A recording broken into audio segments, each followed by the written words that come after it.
नमस्कार, स्वागत है आपका संसद टीवी पर। मैं हूं मनोज वर्मा। पेश है संसद के दोनों सदन लोकसभा और राज्यसभा के दिन भर की कार्रवाई पर हमारा विशेष बुलेटिन सदन दिन भर। सबसे पहले एक नजर संसद में आज हुए कामकाज की सुर्खियों पर। देश में कोविड के कारण होने वाली मौतों की संख्या काफी कम। 46 करोड़ लोगों को लग चुका है वैक्सीन की दोनों डोज। लोकसभा नियम 193 के अधीन कोविड पर हुई चर्चा का जवाब देते हुए स्वास्थ्य मंत्री मनसुख मांडविया ने कहा, बूस्टर डोज और बच्चों की वैक्सीन पर सरकार वैज्ञानिकों की सलाह के बाद लेगी फैसला।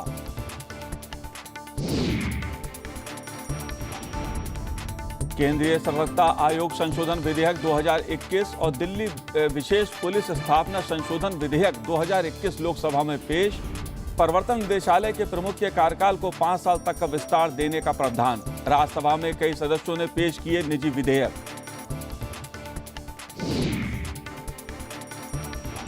राज्यसभा सभापति एम वेंकैया नायडू ने 12 सदस्यों के निलंबन को आपसी सहमति से सुलझाने का दिया सुझाव।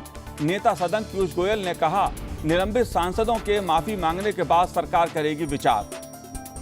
और लोकसभा अध्यक्ष ने नियम 193 के तहत कोविड महामारी पर गंभीर चर्चा के लिए सदस्यों को दी बधाई। गुरुवार को बताया लोकसभा के इतिहास में सबसे उपयोगी दिन। करीब 11 घंटे तक चली चर्चा में 93 सदस्यों ने लिया भाग।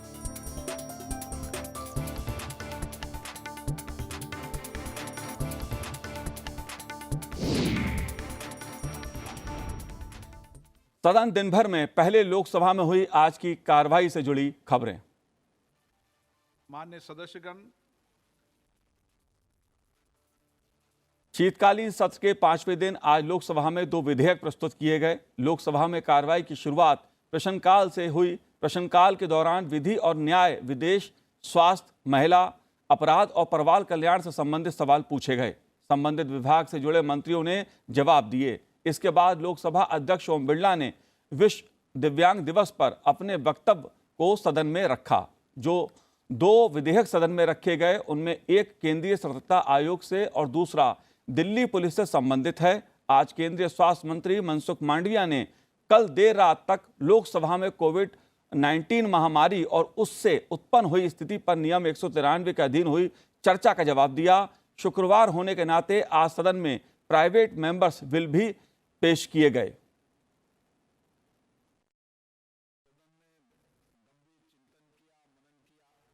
प्रधानमंत्री कार्यालय में राज्य मंत्री डॉक्टर जितेंद्र सिंह ने आज लोकसभा में 2 विधेयक प्रस्तुत किए।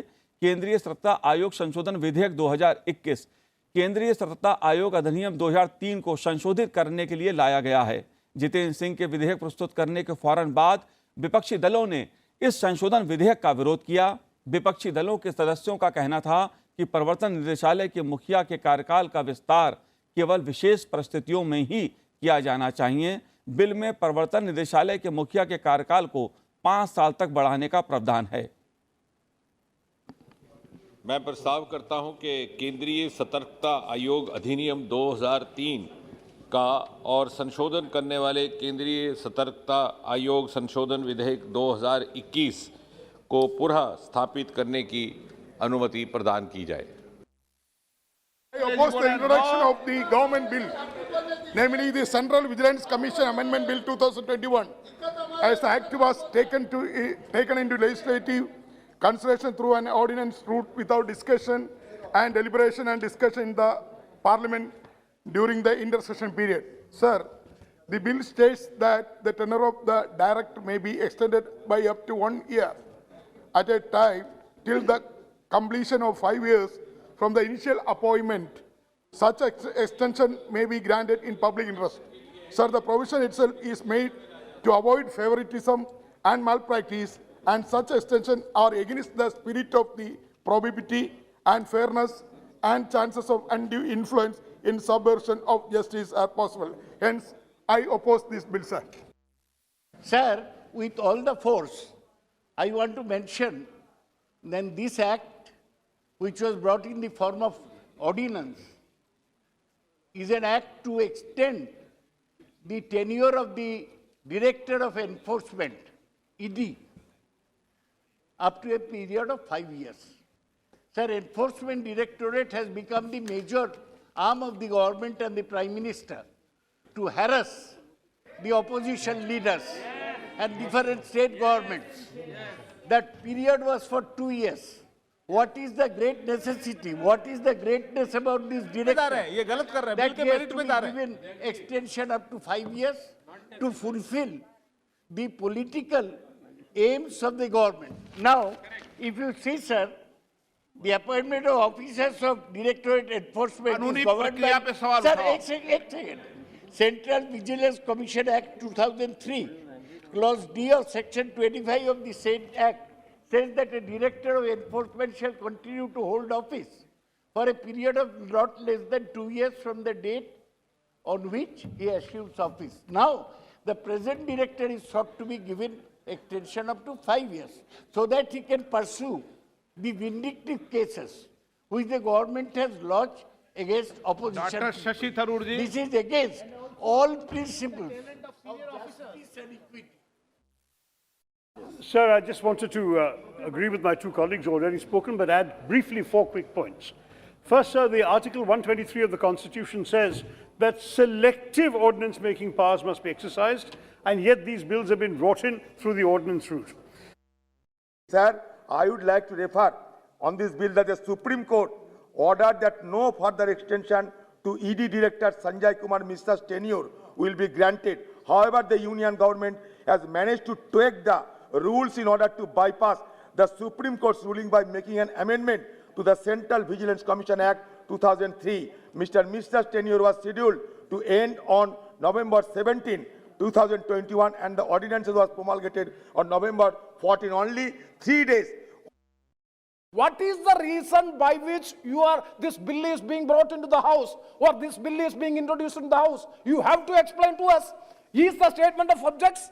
Is it the reason by which you are going to extend a particular officer up to 5 years? Number one. And number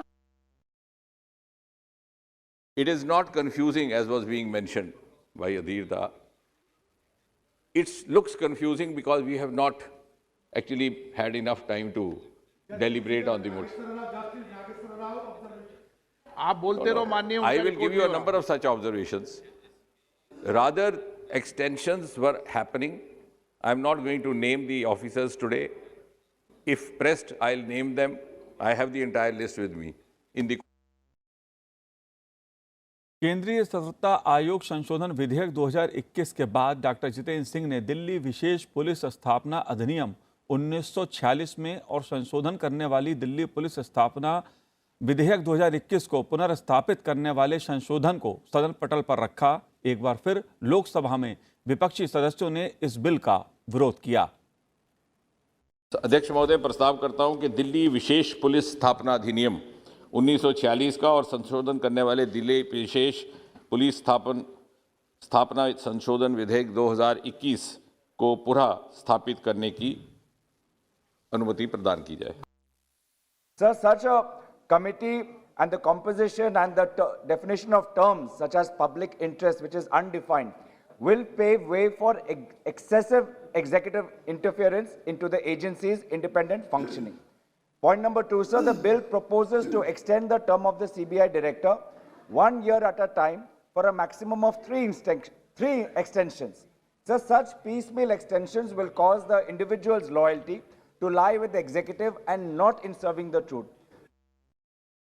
In the case of Vineet Narayan and others versus Union of India, the Supreme Court ruled in 1998 that the CBI director shall serve for a minimum 2 years, and sir, ekdam last mein, regardless of the date I of would his- like to ask a specific question to the Honorable Minister.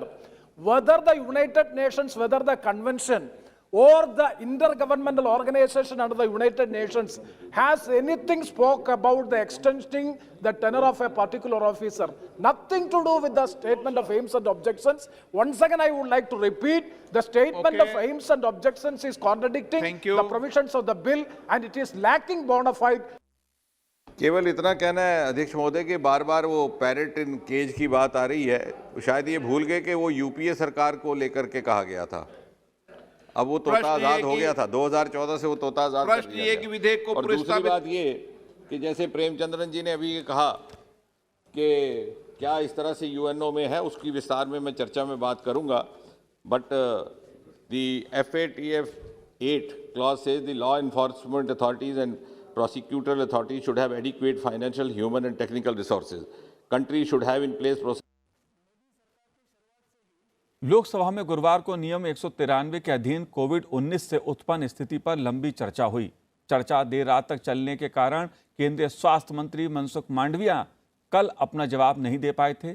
स्वास्थ्य मंत्री ने आज सदन में चर्चा पर अपना जवाब दिया। अपने उत्तर के दौरान मांडविया ने बताया कि देशवासियों को कोविड टीके की बूस्टर या तीसरी अतिरिक्त खुराक देने और 18 साल से कम उम्र के बच्चों को टीके लगाए जाने का निर्णय वैज्ञानिक मार्गदर्शन और विशेषज्ञों की सलाह के आधार पर लिया जाएगा। साथ ही ओमिक्रॉन वेरिएंट को लेकर स्वास्थ्य मंत्री ने कहा कि विशेषज्ञों की टीम इसकी संक्रामकता को लेकर लगातार अध्ययन कर रही है। मोदी सरकार की शुरुआत से ही हमारे कमजोर हेल्थ इंफ्रास्ट्रक्चर को ठीक करने पर तेजी से काम चल रहा है, लेकिन कोरोना काल की शुरुआत से ही यह बात सर्वविदित थी कि देश का हेल्थ इंफ्रास्ट्रक्चर इस लड़ाई को लड़ने की ज़रूरत की अपेक्षा कितना कमज़ोर है। पिछली सरकारों ने दशकों से हेल्थ सेक्टर को इतना उपेक्षित रखा था। इस बात को दोष दिए बिना, उसको दोष देने के लिए हमने सोचा नहीं और वेट भी नहीं किया। भारत सरकार ने विविध परिणामों पर काम करना शुरू कर दिया। आज मैं बहुत सारे तथ्य इस सम्मानीय सभागृह के सामने रखना चाहूँगा। माननीय अध्यक्ष महोदय, क्या है ये विराट भारत? भारत की सॉफ्ट ताकत क्या है, उसके बारे में मैं बताऊंगा। माननीय अध्यक्ष महोदय, कोविड के दौरान जरूरी प्रोटोकॉल मेडिसिन उपलब्ध कराने के लिए सरकार ने रात दिन काम किया है। 11 अप्रैल 2021 को देश में रेमडेसिविर बनाने के 20 प्लांट थे, जिसमें एक महीने में 30,000 इंजेक्शन का उत्पादन होता था। हमने अप्रूवल से लेकर दुनिया से रॉ मटेरियल दिलाने तक देश की उत्पादन कंपनियों को सहायता की। मई के प्रथम सप्ताह में इस प्लांट की संख्या 20 से बढ़कर 60 से ज़्यादा और एक महीने में उत्पादन क्षमता 1 करोड़ से ज़्यादा कर दिया। तब जाके देश की जनता को रेमडेसिविर उपलब्ध हुआ और उसमें से भी कई MP का मुझे कॉल आया था, हमने उसको रेमडेसिविर उपलब्ध हो ये व्यवस्था करवाई थी। आज विश्व दिव्यांग दिवस है। आपको बता दें कि 3 दिसंबर को अंतर्राष्ट्रीय स्तर पर दिव्यांग दिवस मनाने की शुरुआत 1992 में हुई थी। संयुक्त राष्ट्र ने इसकी परिपाटी रखी। इस मौके पर आज लोकसभा अध्यक्ष ने सदन में अपनी भावनाएं रखी। आज 3 दिसंबर 2021 का दिन पूरे विश्व में दिव्यांग दिवस के रूप में मनाया जाता है। ये दिन हमें दिव्यांगों से जुड़े विभिन्न विषयों तथा उनके समाजता जीवन में समान अवसर उपलब्ध कराने के हमारे संकल्प को दोहराने का दिन है। आज के दिन हम अपने दिव्यांग बंधुओं द्वारा जीवन के विभिन्न क्षेत्रों में प्राप्त की गई विशेष उपलब्धियों को याद करके उनकी अदम्य इच्छा शक्ति और साहस को नमन करते हैं। और अभी हमने वर्तमान में ओलंपिक में हमारे दिव्यांगों का जिस तरीके का खेल प्रदर्शन देखा है, इसके लिए पूरा देश गर्व करता है। इस अवसर पर मैं अपनी तरफ से तथा पूरे सदन की ओर से सभी दिव्यांग बंधुओं को हार्दिक शुभकामनाएं देता हूं। शून्यकाल के दौरान लोकसभा में अनेक सदस्यों ने अपने अपने क्षेत्र से जुड़े मुद्दे उठाए। कांग्रेस सांसद CP जोशी ने फसल खरीद का मुद्दा उठाया तो मनोज राजौरिया ने कोरोना के कारण सेना में भर्ती की उम्र 2 साल बढ़ाने की बात उठाई। तेलंगाना से आने वाले TRS पार्टी के सांसद नामा नागेश्वर राव ने किसानों से जुड़ा एक मुद्दा उठाया तो मंडी से कांग्रेस की नवनिर्वाचित सांसद प्रतिभा सिंह ने पर्यटन से जुड़ी अपनी बात रखी। AITC की नुसरत जहां ने भी शून्यकाल के दौरान सरकारी उपक्रम से जुड़ी अपनी बात रखी। धन्यवाद अध्यक्ष महोदय। मैं आपका विशेष आभार प्रकट करना चाहता हूं कि चित्तौड़ संसदीय क्षेत्र और पूरे मेवाड़ के किसानों की बात को उठाने का आपने अवसर दिया। खरीफ के फसल के बारे में मैं कहना चाहता हूं कि बेमौसम बारिश से किसान के खेतों में पकी पकाई फसल पड़ी रह गई। कई मंडियों में फसल खराब हो गई, चाहे मक्का हो, चाहे सोयाबीन हो, चाहे दलहन हो, तिलहन हो। मैं आपके माध्यम से सदन का ध्यान उन देश के लाखों नौजवानों की ओर दिलाना चाहता हूं जो राष्ट्र की सेवा के लिए, देश के गौरव के लिए अपने प्राणों की आहुति देते हुए भी इस देश की सेवा में सेना में जाने की इच्छा रखते हैं। दुर्भाग्य से कोविड-19 की परिस्थितियों के कारण पिछले 2 वर्ष ऐसे रहे कि नियमित रूप से जो सेना की भर्तियां होनी थी बहुत सारी जगह नहीं हो पाई। चेयरमैन साहब, जब ये सेशन चला था उस दिन से जो है तेलंगाना का फार्मर्स का बारे में, तेलंगाना का पैडी प्रोक्यूरमेंट का बारे में पिछले 5 दिन से जो है ना ये सभा का दृष्टि को हम लोग लेके आया।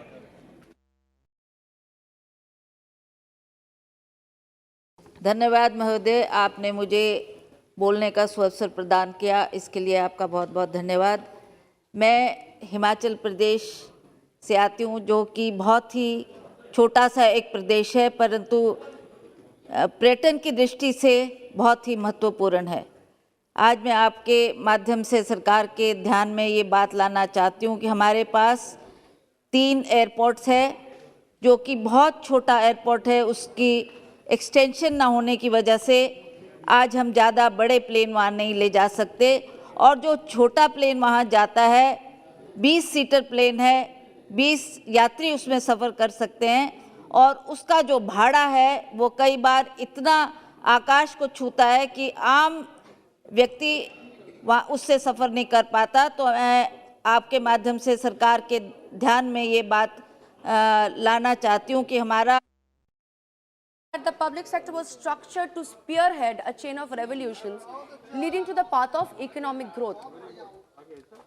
In the initial years of planning, the public sector was used as a strong tool by the government to maintain its control over the key industries. समय एक ब्रेक का है, ब्रेक के बाद लौटेंगे तो बात करेंगे राज्यसभा में आज हुई कार्रवाई की।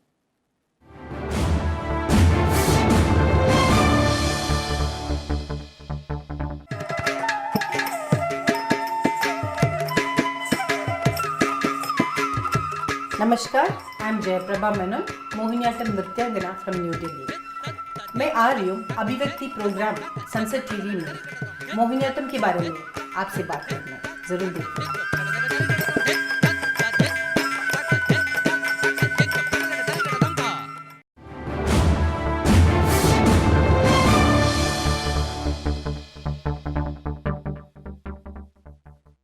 ब्रेक के बाद आपका स्वागत है। अब बात राज्यसभा में आज की कार्रवाई की।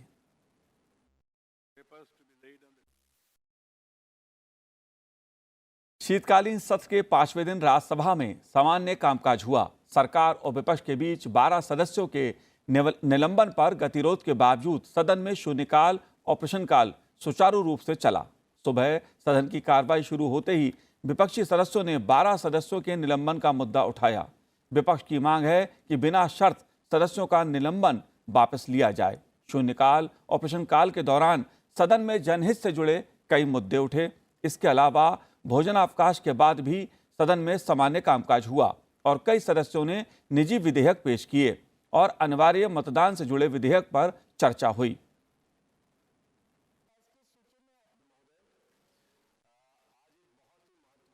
राज्यसभा में आज शून्यकाल के दौरान जन सरोकार से जुड़े कई मुद्दे उठे। भाजपा नेता सुशील मोदी ने ऑनलाइन गेमिंग इंडस्ट्री का मुद्दा उठाया और इसके नियमन की मांग की। Sir, state like Telangana, Andhra Pradesh, Kerala, Tamil Nadu, many of them has banned this online gaming, but it was struck down from the high courts. And the game like Ludo King, which all you have played when you were young, now crores people are playing on this Ludo King. This Rummy, Poker, MPL, Dream 11 based on cards. तो इसलिए सौती महोदय ये जो online gaming है ये बहुत बड़ा addiction बनता जा रहा है। इसलिए I would like to highlight that this sector like the crypto industry certainly as a regulatory lacuna. So I would urge the government of India that uniform tax for online gaming, number one, and number two, I ask the government to make a comprehensive framework of regulation for online gaming. Uttar Pradesh से भाजपा सांसद और पूर्व वित्त राज्य मंत्री शिव प्रताप शुक्ल ने आर्थिक रूप से कमजोर वर्ग के आरक्षण में आय की सीमा बढ़ाने की मांग की। वर्तमान में जिन लोगों को 2.5 लाख रुपए तक की जो ईडब्ल्यूएस श्रेणी में आते हैं आय है, उन्हीं को इसका लाभ मिल पा रहा है, नौकरी इत्यादि भी उन्हीं को मिल पा रही है। उससे जरा भी ऊपर होते हैं तो उनको नौकरी भी नहीं मिल पाती है। महंगाई एवं आय को देखते हुए 2.5 लाख की सीमा होने पर काफ़ी लोग ईडब्ल्यूएस स्कीम का लाभ नहीं ले पा रहा था। मैं सरकार से आग्रह करना चाहता हूं कि आर्थिक रूप से कमजोर वर्ग की आय सीमा को 2.5 लाख से बढ़ा करके और अधिक किया जाए, जिससे अन्य समाज के लोग भी इससे लाभान्वित हो सकें। राज्यसभा सदस्य सोनल मानसिंह ने देश भर में चल रहे आज़ादी के अमृत महोत्सव को प्रभावशाली तरीके से मनाने के लिए संस्कृति मंत्रालय में उच्च पदों पर रिक्त पदों को तत्काल भरने की मांग की। Today, I want to say that I'm an artist of more than 6 decades of experience, and I believe I'm a very optimistic person. But sir, after Corona and before Corona also, the important posts in so many of the art institutions under the Ministry of Culture, they are headless. Sir, in this year and the last year, somehow the artists have pulled on, becoming Amazon and all this, carriers of home deliveries. Uttar Pradesh से भाजपा सांसद जफर इस्लाम ने आयुष्मान भारत योजना के तहत आर्थिक रूप से कमजोर नए लोगों को जोड़ने की मांग की। सरकार ने जो इसको डिजाइन किया और उसका क्राइटेरिया जो दिया है सर, उसमें क्राइटेरिया में है कि उन लोगों को इस लिस्ट में फहरिस्त में चांस मिला है, जो लिस्ट में 40% जो आबादी आई है, उसका क्राइटेरिया जो है वो डिप्रिवेशन और ऑक्यूपेशनल जो क्राइटेरिया एज पर सेंसस 2011 का है सर। ऐसे बहुत सारे चीज़ देखी गई है जिसमें बहुत सारे लोग अभी ट्रेस नहीं हो पाते हैं, और या वो 2011 से अभी तक गरीबी के रेखा के नीचे आ गए हैं, लेकिन उनका उस लिस्ट में नाम नहीं है। राज्यसभा में शून्यकाल के अलावा सदस्यों ने सदन में जनहित से जुड़े मुद्दों को विशेष उल्लेख के साथ उठाया और सरकार से इस दिशा में कदम उठाने की मांग की। राजस्थान से भाजपा सांसद करोड़ी लाल मीणा ने जनसंख्या नियंत्रण को लेकर कानून बनाने की मांग की। जनसंख्या नियंत्रण कानून लाने के संबंध में मैं स्पेशल मेंशन रखना चाहता हूं। गरीबी, बीमारी और कुपोषण व प्रदूषण जैसी समस्याओं की असली वजह देश में हो रहा जनसंख्या विस्फोट ही है। समान शिक्षा, समान नागरिक संहिता के साथ ही कठोर और प्रभावी जनसंख्या नियंत्रण कानून बनाना नितांत आवश्यक है। जनसंख्या विस्फोट के कारण दूध, घी, फल व सब्जी की डिमांड ज़्यादा बढ़ रही है। दूसरी ओर इनकी सप्लाई कम हो रही है, इसलिए जहरीला केमिकल मिलाकर लोगों के स्वास्थ्य के साथ खिलवाड़ की जा रही है। इसके कारण कैंसर जैसी गंभीर बीमारियां बढ़ रही हैं। जनसंख्या विस्फोट के कारण बहन बेटियों के समान अधिकार और सम्मान नहीं मिलता है। कठोर और प्रभावी जनसंख्या नियंत्रण के बिना स्वस्थ और आत्मनिर्भर भारत अभियान का सफल होना मुश्किल है। वहीं एनसीपी सांसद फौजिया खान ने कोविड महामारी को देखते हुए सिविल सेवा परीक्षा में आवेदकों की आयु सीमा में छूट देने की मांग की। In view of this context, this House urges upon the government to take the following steps, sir. Number one, to provide a 2-year relaxation for those students who were age barred in the year 2020. And number two, to additionally provide 2 extra attempts for those students whose attempts were exhausted in the year 2020, sir. Thank you. Thank you. Bhajpa सांसद ब्रजलाल ने उत्तर प्रदेश में आलू की पैदावार को देखते हुए और प्रोसेसिंग यूनिट लगाने की मांग की। केवल 5% को विभिन्न रूपों में प्रसंस्करण किया जाता है। शेष 8.5% मात्रा का हिस्सा बीज के रूप में उपयोग होता है, लेकिन इसका बड़ा हिस्सा 16% आपूर्ति श्रृंखला में बर्बाद हो जाता है। हालांकि दुनिया में दूसरा सबसे बड़ा उत्पादक होना अत्यधिक संतोषजनक है, लेकिन साथ ही यह बाजार में आलू की कीमतों में गिरावट का कारण भी बनता है। इस समस्या के समाधान के लिए एकमात्र रास्ता कुछ खाद्य फसल के विविध उपयोगों में निहित है। इसे देश में आलू प्रसंस्करण को बढ़ावा देकर लाया जा सकता है, विशेष रूप से उत्तर प्रदेश राज्य में, जो कि देश में आलू का सबसे बड़ा उत्पादक 14.8 मिलियन टन का है।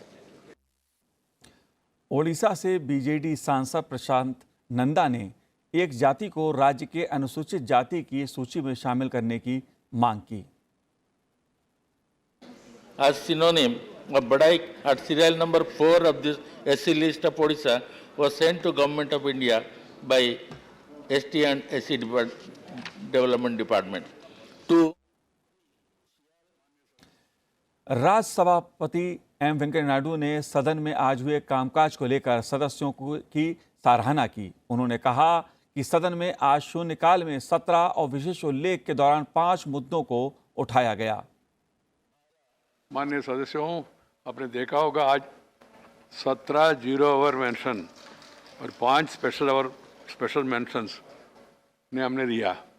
कारण क्योंकि आप सब लोगों ने सहयोग दिया और सदन में शांति रहा, इसलिए मेरा अनुरोध है सबको मौका मिला और बाकी लोगों को भी मौका मिलेंगे।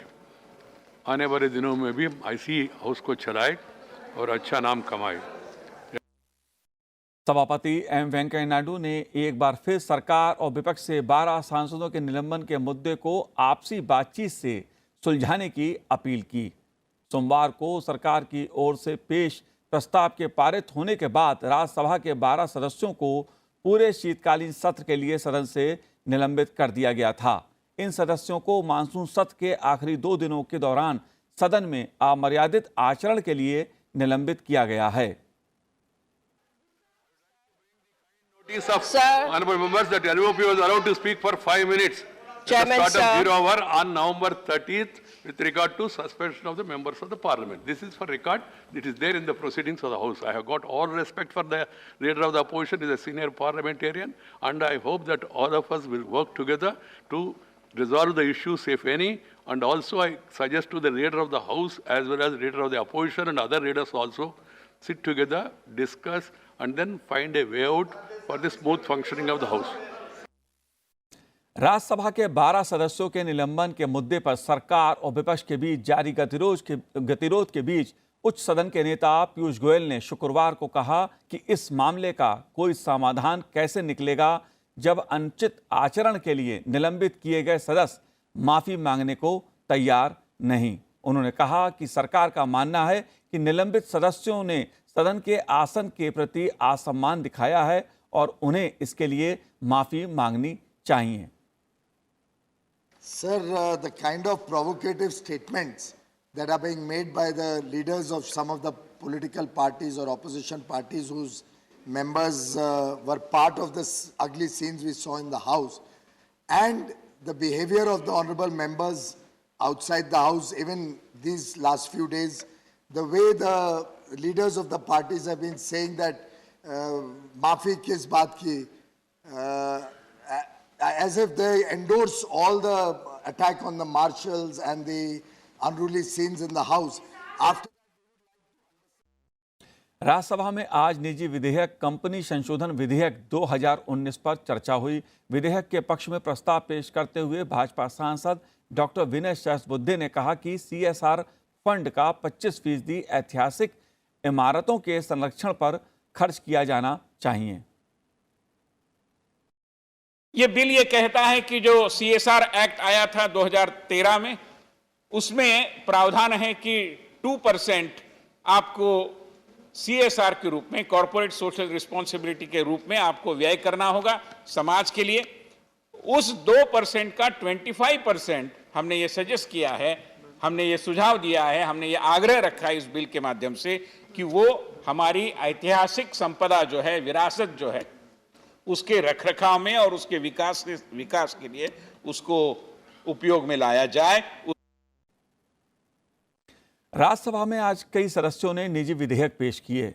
वाईआरएसआर कांग्रेस पार्टी के सांसद वी विजयसाई रेड्डी ने धार्मिक स्थलों की छवि बिगाड़ने वालों को 2 से 20 साल तक सजा देने से जुड़ा विधेयक पेश किया।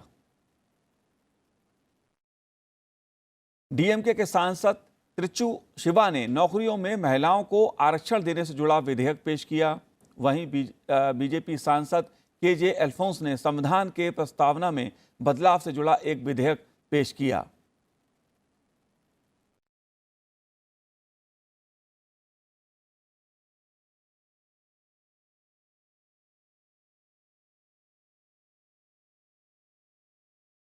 तो ये समाचार थे लोकसभा और राज्यसभा के सदन दिन भर में आज क्या कुछ हुआ, इसकी जानकारी हमने आपको दी। तो आज हमारे इस कार्यक्रम में इतना ही। मुझे दीजिए आज्ञा। नमस्कार।